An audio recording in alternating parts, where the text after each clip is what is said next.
నవయువకులకు గుర్తు చేయదలుచుకున్న 2007 సంవత్సరం ఈ ప్రాంతమంతా జూబ్లీహిల్స్, కుకట్పల్లి, కుత్బుల్లాపూర్, శేర్లింగంపల్లి, ఖైరతాబాద్ ఇవన్నీ నియోజకవర్గాలు ఒకే ఒక నియోజకవర్గంలో ఉండే అది ఖైరతాబాద్ నియోజకవర్గం.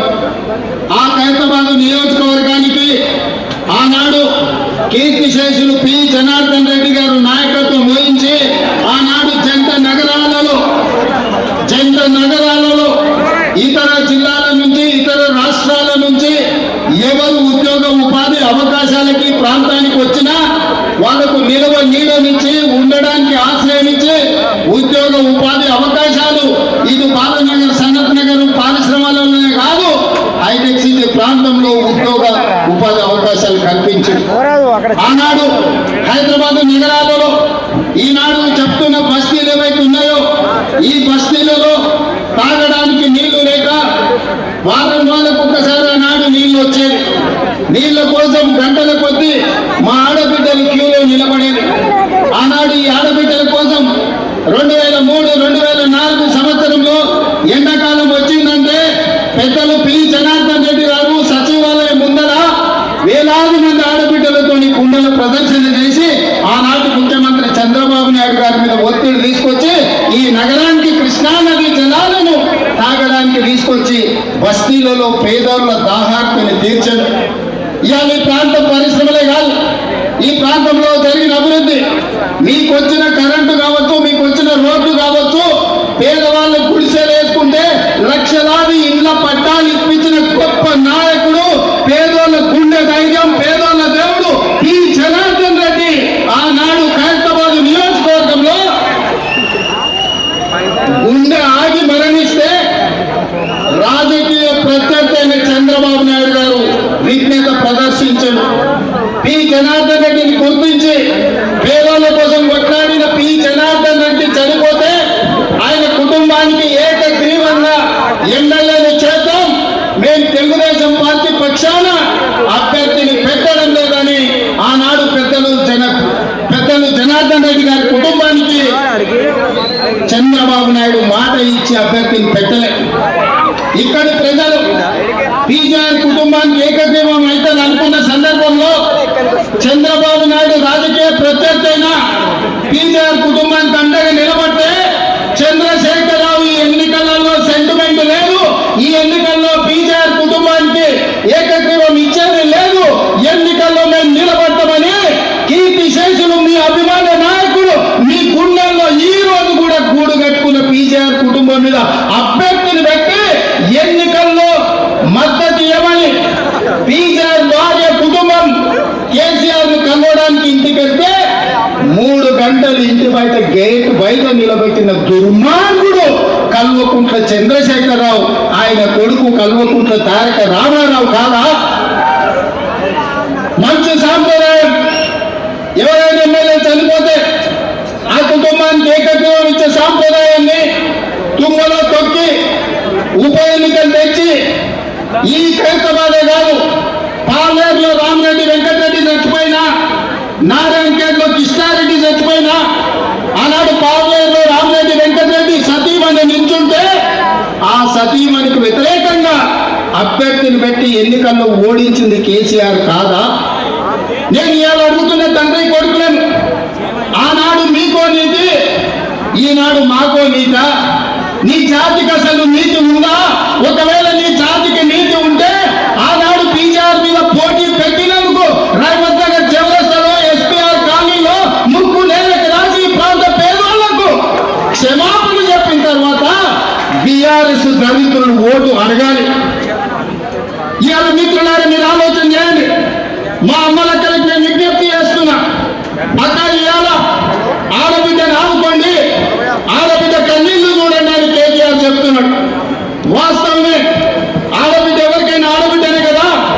నీ సొంత ఇంటి ఆడబిడ్డ, నీ తోడ పుట్టిన ఆడబిడ్డ, నీ సొంత చెల్లెల్ని నీ తండ్రి సంపాదించిన ఆస్తిలో వాటా ఇవ్వాల్సి వస్తుందని సొంత చెల్లెల్ని మెడలు పట్టి బయటికి గెంటిన కసాయుడు ఎవడని ఉన్నాడంటే వాడు కేటీఆర్ కాదా అని నేను అడుగుతున్నా.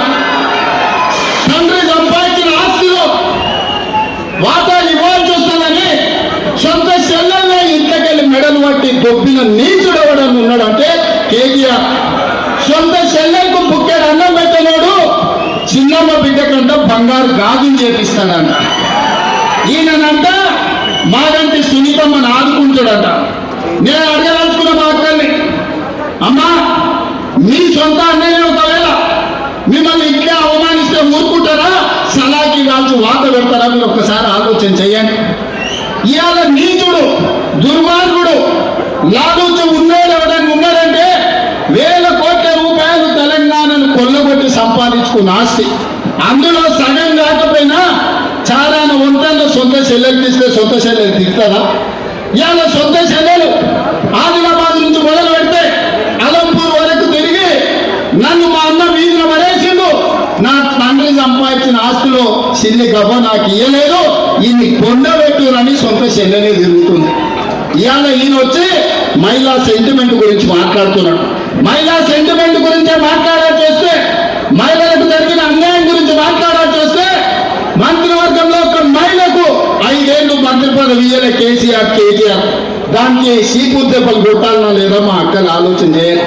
మా అక్కని శాతగాని వల్ల ఇల్లు నడతలేరా, కంపెనీలు నడతలేరా, విమానాలు నడతలేరా, బస్సులు నడతలేరా, ఈ ప్రపంచాన్ని ముందుకు పరిగెత్తిస్తలేరా? ఇవాళ ప్రపంచాన్ని నడిపించే శక్తి కాంగ్రెస్ పార్టీని ఇందిరాగాంధీ నడిపించింది. కాంగ్రెస్ పార్టీని 25 ఏళ్ళు సోనియా గాంధీ నడిపించింది. ఇవాళ కాంగ్రెస్ పార్టీని ప్రియాంక గాంధీ ముందుకు నడుపుతుంది, రాహుల్ గాంధీకి అండగా నిలబడి. ఇవాళ ఒక పక్కన కాంగ్రెస్ పార్టీ సోనియా గాంధీ, ఇందిరాగాంధీ, అదే విధంగా ప్రియాంక గాంధీ మహిళా నాయకత్వం ఇచ్చింది. ఈ దేశానికి రాష్ట్రపతిని కాంగ్రెస్ పార్టీ మహిళను చేసింది. ఈ దేశానికి మైనారిటీ జాకీర్ హుసేన్ ను 3వ రాష్ట్రపతిగా కాంగ్రెస్ పార్టీ చేసింది. ఇవాళ మా మంత్రివర్గంలో మీకు అందరికీ తెలుసు, సీతక్క ఇవాళ ఒక గొప్ప మంత్రిగా, కొండా సురేఖ గారు ఇవాళ మా మంత్రివర్గంలో ఉన్నారు. కాంగ్రెస్ పార్టీ అధికారంలో ఉంటే మహిళలకు గౌరవం ఉంటుంది. ఇవాళ ఇదే కాదు, మా అక్కలు నేను అడుగుతున్నా, అక్క 10 ఏళ్ళు ఈ పంటమాల్లో ఎవడైనా రేషన్ కార్డు ఇచ్చిందా? రేషన్ కార్డు వాళ్ళు అయ్యే తాగిరా? మీరేమన్నా గద్దెల ఫామ్ హౌస్ అడిగినరా, లేకపోతే జన్మాడలు ఏమన్నా 2 ఎకరాలు అడిగిరా? నేను పేదలమయ్యా, మాకు రేషన్ కార్డు ఇస్తే బియ్యం వస్తాయి, మాకు రేషన్ కార్డు ఇస్తే ఇవాళ సాధన వస్తుంది అని మీరు అడిగారు. ఒక్క రేషన్ కార్డు అని ఇచ్చిందా? కానీ మీ సోదరుడు, మీ తమ్ముడు, మీ బిడ్డ రేవంత్ రెడ్డి ముఖ్యమంత్రి అయితే ఏడాది తిరిగే కదా ఒక్క జూబ్లీ హిల్స్‌లోనే 14,159 రేషన్ కార్డు పేదలకు ఇచ్చిన చరిత్ర కాంగ్రెస్ పార్టీ. ఆయన మా మైనార్టీ సోదరులు కరెంటు చోరీ చేస్తున్న కేసులు పెడితే ఇవాళ ప్రతి వాళ్లకు ప్రతి పేదవాడికి కరెంటు ఇంటి సమస్య తీర్చడానికి 200 యూనిట్లు ఈనాడు ఉచిత కరెంట్ ఇస్తున్నాం. 25,000 మంది ఇవాళ ఉచిత కరెంటు 200 యూనిట్లు ప్రతి పేదవాడికి ఇంటికి వస్తుంది. ఇవాళ సన్న బియ్యం 20,000 మంది కుటుంబాలకు ఇవాళ సన్న బియ్యం జూబ్లీ హిల్స్‌లో మీకు వస్తున్నాయి. ఇవాళ జూబ్లీ హిల్స్‌లో ఉండే ప్రతి మహిళ ఆర్టీసీలో ఉచితంగా ప్రయాణం చేస్తుంది. మీకు ఉచితంగా ఆర్టీసీ బస్సులో ప్రయాణం ఇస్తే ఆటో వాళ్ళని మీ మీద పంచాయతీ తోలేదు. ఆటోలో తిరిగిరు బిల్లా రంగాలు. ఆడవాళ్ళకు ఉచితంగా బస్సులో పోతే ఆటో వాళ్ళకి అన్యాయం జరిగింది.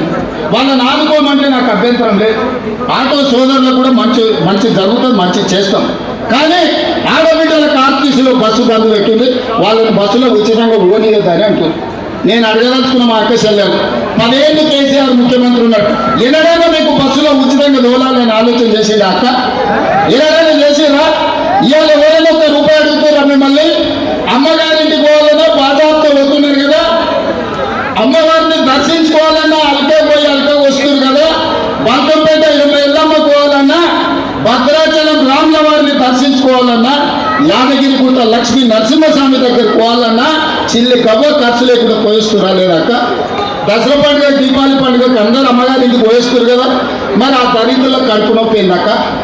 ఏంటి వాళ్ళ బాధ, వాళ్ళ దుఃఖం ఏంటి? మా ఆడబిడ్డలు సంతోషంగా ఉంటే చూసేవాడు లేదా? నీ ఇంట్లో ఉన్న ఆడబిడ్డలు మంచిగా చూసుకోకపోతే, రాష్ట్రంలో ఉన్న 2 కోట్ల మంది ఆడబిడ్డ ఆడబిడ్డలకు అన్యాయం చేయాలని ఇవాళ బీఆర్ఎస్ వాళ్ళు ఆలోచన చేస్తారు. అందుకోసం ఇవాళ బీఆర్ఎస్